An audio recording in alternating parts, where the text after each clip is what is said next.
Hello everyone, this is Samir. Welcome back to my channel EasyGet. Now we have completed the types of network elements.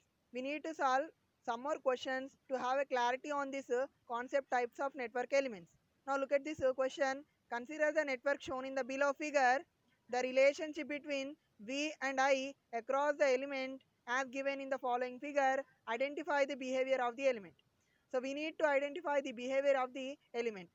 Now we are given with this circuit, we need to identify the behavior of this S element. Now come to the solution.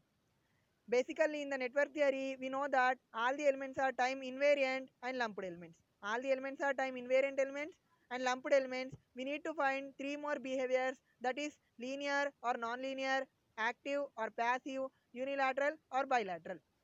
Now come to this first one. In this, what we can observe that the characteristic is passing through origin, but not following one straight line equation. So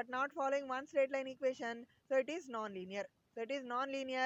Now come to the second point. The characteristic is present in first quadrant. That means it is offering positive resistance. So it is passive. Now come to the third point. The half portion of the characteristics is present in first quadrant and the same kind of half portion is not present in the third quadrant. That means it is not symmetrical about origin. That means it is not bilateral, it is unilateral. Okay. Now come to this second example. In this, what we can see that the characteristics is passing through origin but not following one straight line equation. So it is non-linear. Now come to the second point. The characteristic is present in fourth quadrant. That means it is offering a negative resistance. So it is active. We should not care about this other part. Now come to the third point.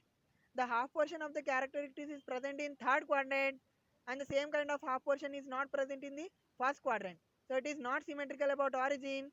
That means it is not bilateral, it is unilateral. You need to solve this third, fourth, fifth example by yourself without looking at the answer. In the next lecture, we will be discussing about the analysis of passive elements. That means the analysis of RLC elements. If you like the video, please subscribe and press the bell icon. Thank you.